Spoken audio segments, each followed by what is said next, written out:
So far in the summer series, we've seen David, and we've talked a bit about his purpose. That he is there, like the rest of us who follow Jesus, to work towards God's ends. We also talked a little bit about this quiet, sustaining work of the Spirit that is in us. That even if we don't see things happening, the Spirit is at work. And that Spirit that empowers David also empowers us towards God's ends.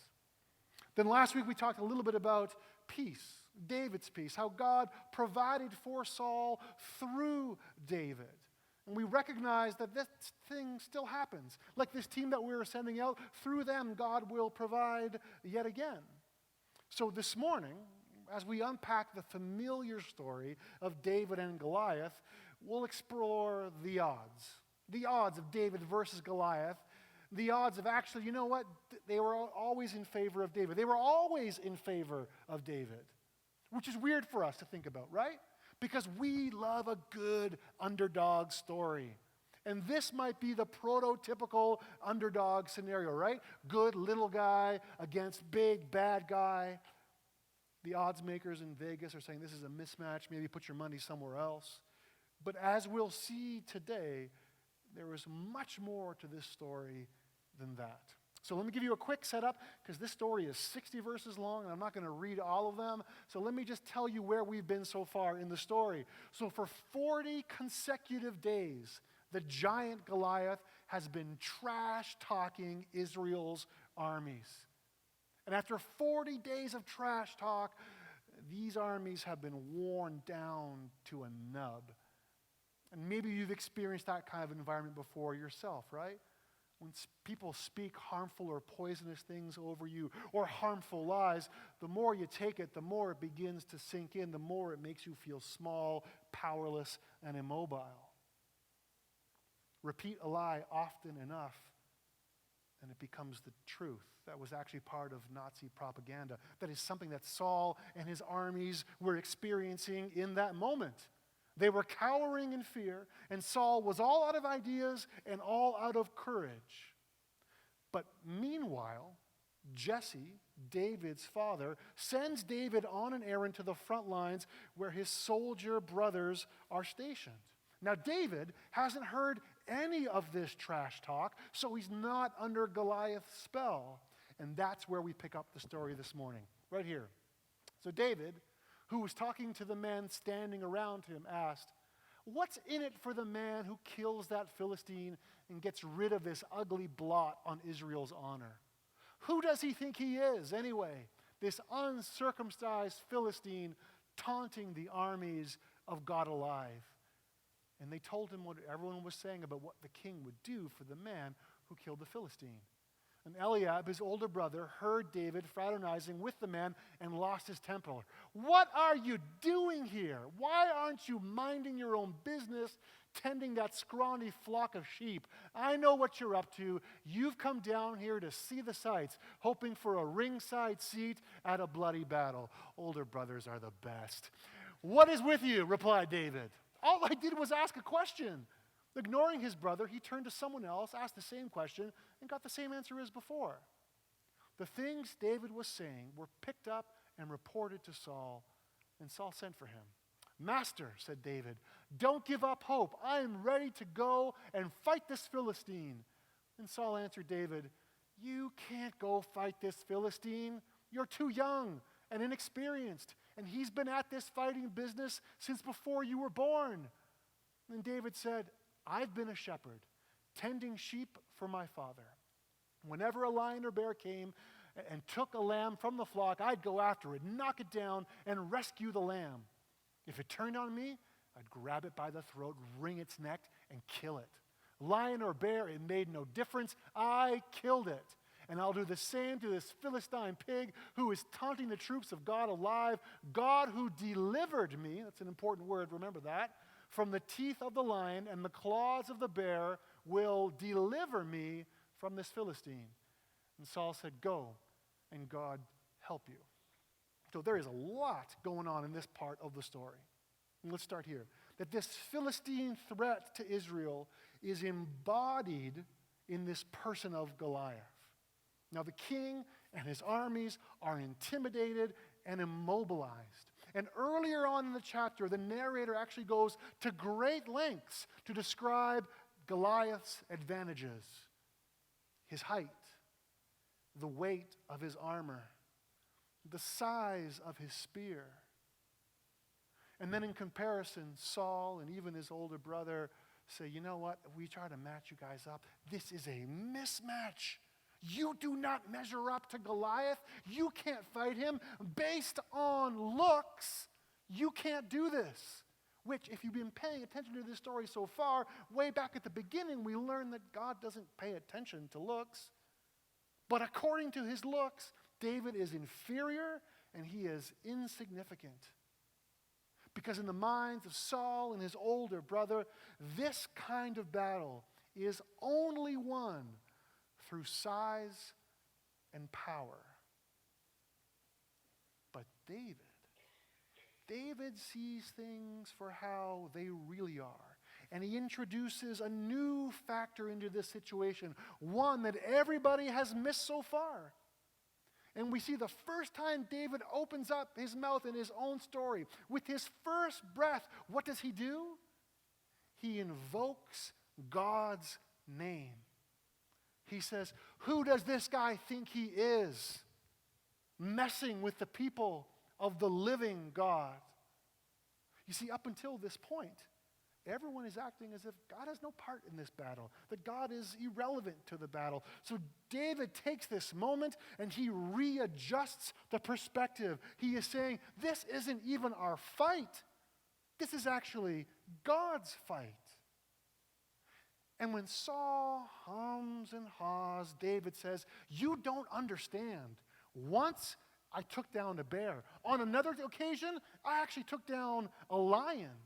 And God delivered me both times. Now, the word delivered in the original language can also be read as snatched or grasped or seized.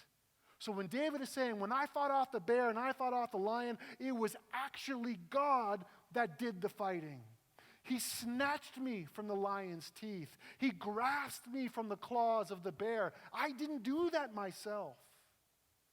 And it's in this moment that David brings perspective, that David brings focus. Yeah, David was there. Yeah, David got the win. But it was God all along. Now that reminds me of a very famous quote from a Chicago Bulls basketball player way back in 1990. Anyone remember 1990? Yeah, good times, right? So after Chicago Bulls win, this is what he had to say. He said, I'll always remember this as the night that Michael Jordan and I combined for 70 points. He said after Jordan scored a career-high 69 points, and he scored 1 against the Cleveland Cavaliers. Perspective, right? Unlike Stacey King, David does a better job at interpreting the facts or remembering things correctly. David calls things out for what they are, and it's a reality check for Saul. Now, for you and I who are watching this story from the outside, we've seen God as the provider so far, and now we're going to see God as deliverer. And that begins as we have an accurate understanding of exactly who God is and who exactly scored the most points. Later in the Psalms, David actually describes it like this. I lift my eyes up to the mountains. Where does my help come from? My help comes from the Lord, the maker of heaven and earth. He will not let your foot slip. He who watches over you will not slumber. Indeed, he who watches over Israel will neither slumber nor sleep. The Lord watches over you. The Lord is your shade at your right hand. The sun will not harm you by day, nor the moon by night. The Lord will keep you from all harm. He will watch over your life. The Lord will watch over your coming and going, both now and forevermore. So if you're here this morning and you feel intimidated and immobilized, like Saul's army, because you have lived under the spell of harmful words and harmful lies. If you're here this morning and you feel intimidated and immobilized because according to the standard metrics, you just don't match up. You don't have what it takes. You don't look like you can actually face into whatever battle you're going into. My question to you is this: have you invoked the name of the deliverer, capital D, into your situation? Have you, or has anyone else brought God into the mix? So I say to you this morning, be encouraged today that your victory comes from the Lord. It always has. God has always been the one who has been grasping and snatching and seizing you from all sorts of evil for your entire life, whether you have recognized it or not. So find perspective and focus again by calling on the name of Jesus. And that's where you're going to score your 1 point. And from there, he'll do the other 69 and set the record. And David follows through on just that. Then Saul outfitted David as a soldier in armor. He put his bronze helmet on his head and belted his sword on him over the armor. And David tried to walk, but he could hardly budge. So David told Saul, I can't even move with all this stuff on me. I'm not used to this. And he took it all off. Then David took his shepherd's staff, selected 5 smooth stones from the brook, and put them in the pocket of his shepherd's pack, and with his sling in his hand, approached Goliath. As the Philistine paced back and forth, his shield bearer in front of him, he noticed David. He took one look down on him and sneered, a mere youngster apple-cheeked and peach-fuzzed. The Philistine ridiculed David. Am I a dog that you come after me with a stick?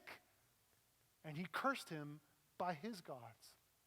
Come on, said the Philistine. I'll make roadkill out of you for the buzzards. I'll turn you into a tasty morsel for the field mice.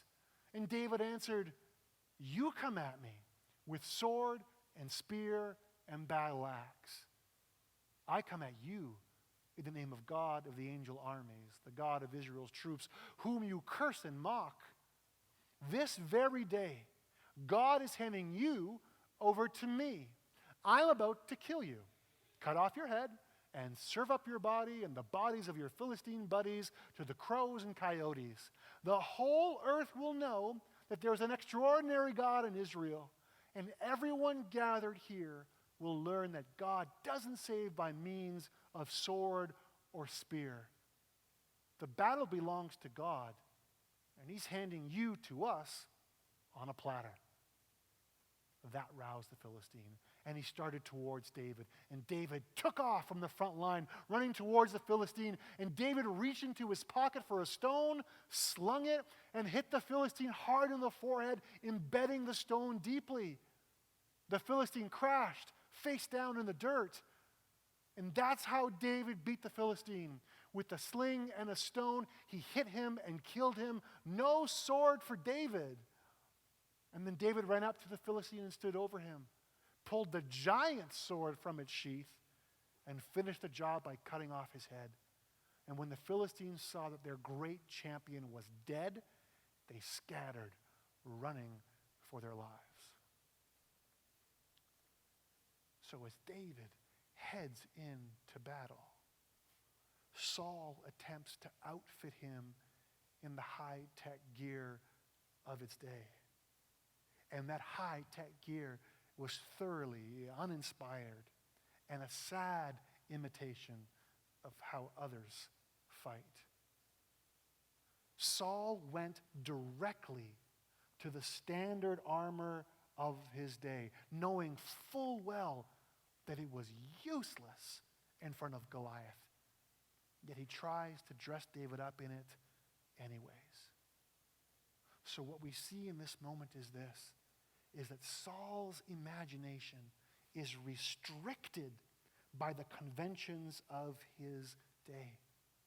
Beyond that, this is kingly armor which means it's a little bit different. It's a little bit more obvious, which makes me wonder, why does Saul dress him up in his own clothes?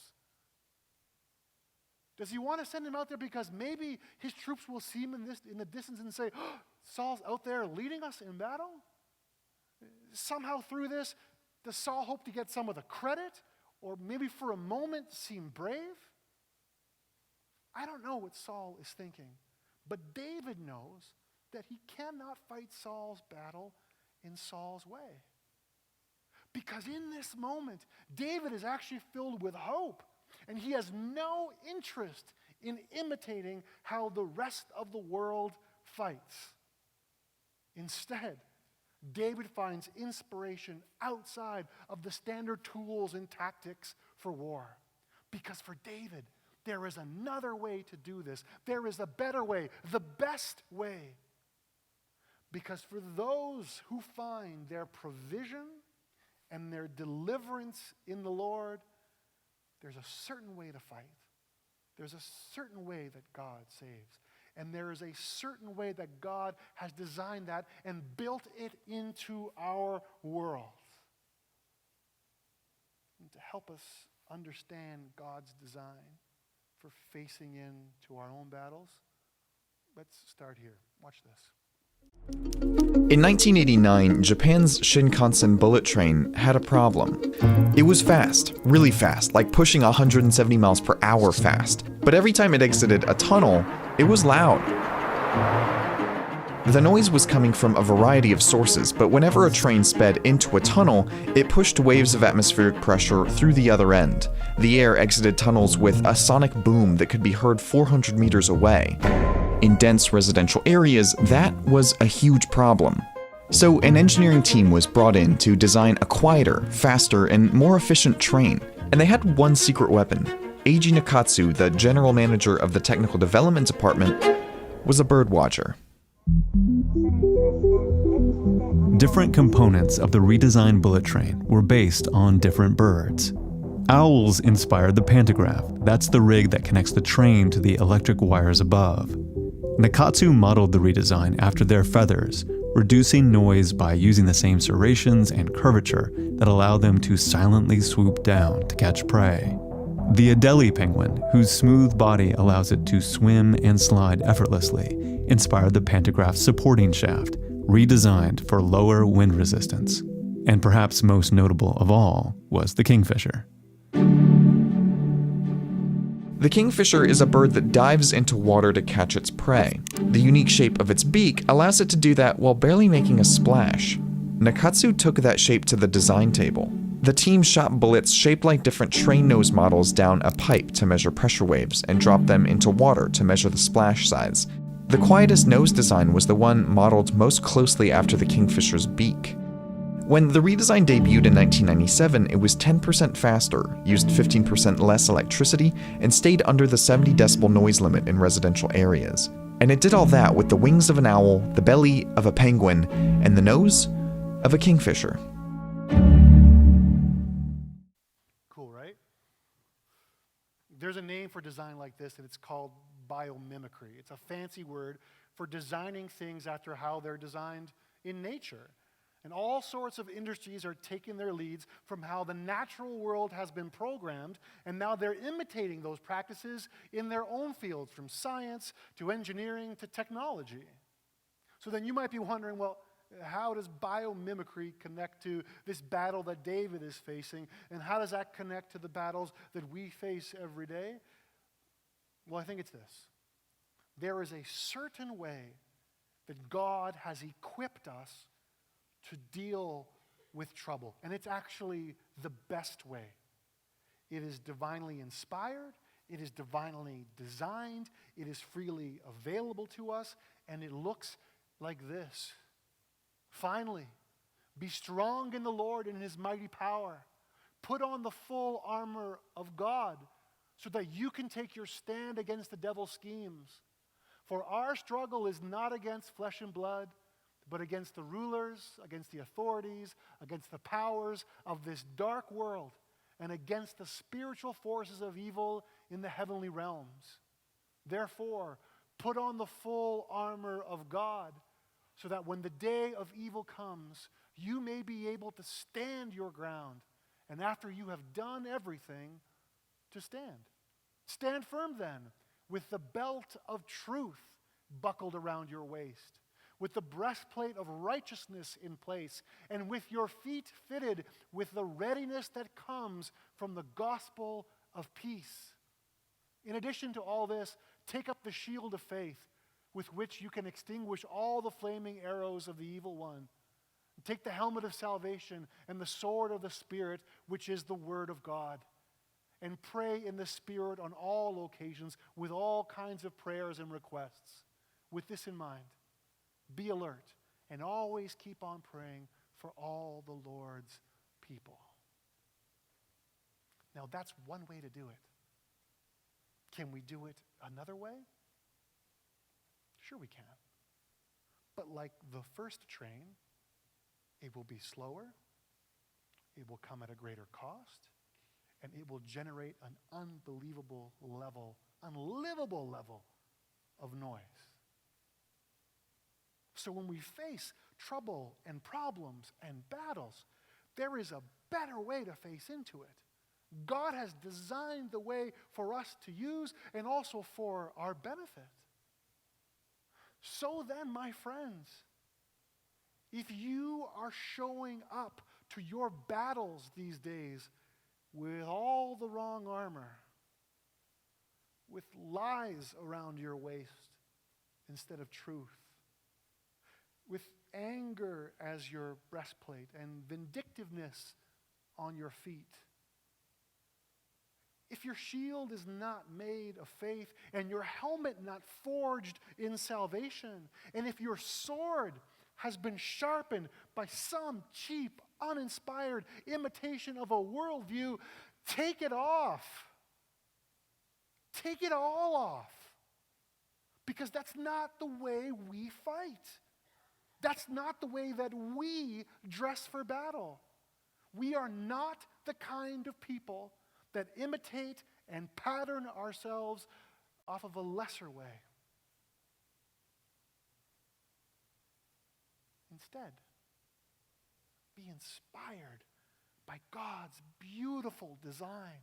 Put on the kind of armor that actually heals the world, and trust that the battle, that is, whatever battle you are in today, is the Lord's battle. And as we have already seen, beating giants is part of his skill set. And don't you dare forget it. Because when Saul saw David go out to meet the Philistine, he said to Abner, commander of the army, tell me about this young man's family. And Abner said, for the life of me, O king, I don't know. And the king said, well, find out the lineage of this raw youth. And as soon as David came back from killing the Philistine, Abner brought him, the Philistine's head still in his hand, straight to Saul. And Saul asked him, young man, whose son are you? I'm the son of your servant Jesse, said David, the one who lives in Bethlehem. How easy it is for us to forget how God has provided and how God has delivered. I'm not sure why in this story Saul has no recollection of who David is. And scholars are divided as to why this might be, but they do offer some possibilities. Some say this is memory loss. This is associated to Saul's illness. Maybe so. Others say perhaps this is part of the style of writing. While you and I are used to more sequential storylines, in ancient literature, stories were sometimes told from different angles or different traditions to bring a different perspective. Now, the Bible is no stranger to this. In fact, the very first 2 chapters of Genesis give different accounts of the same creation story. Regardless, whatever the reason for this might be, the ending to this epic tale, anticlimactic. It feels like it fizzles a little bit. Because first you have David coming into Saul's presence with Goliath's head in hand, and there is little to no reaction. Are you kidding me? Try to imagine the scene. How does David walk in? Does David walk in like this? Or is the head so heavy that he needs two arms? And is David walking in like this? Is it leaking on him at that point? Or does David have something else in his left arm? So does David walk in like this? I don't know about you, but this would be some epic entry. And yet Saul makes no mention of it. There's no words of thanks. There's no words of congratulations. And not only does Saul not even remember who David is, his musical therapist from just a chapter before, what's worse is that he does not remember to acknowledge God or God's part in this, which might be the greatest tragedy in this entire story. Because recognizing and remembering who God is and all that God has done is actually the lifeline of faith. In fact, in the life of Israel, the telling of the story is the way the power of God becomes again available in each new present circumstance. And the same is true for us this morning, my friends. The only way that you can face into whatever battle comes at you tomorrow is by grounding yourself in the truth that is embedded in the stories of God. That's why we meet regularly as a church to tell the same stories over and over and over and over again. That's why we commit verses and stories to memory. That's why we see ourselves as an extension of what we've seen God do in the Scriptures. It's the telling of the story, the remembering, the trusting, the understanding. That's the way that God's power breaks in again and again and again, whether you are fighting your own battle or a battle on behalf of someone else. So to you this morning, I say this. Remember the stories. Steep yourselves in them, because your deliverer is a giant slayer, and he is still in business.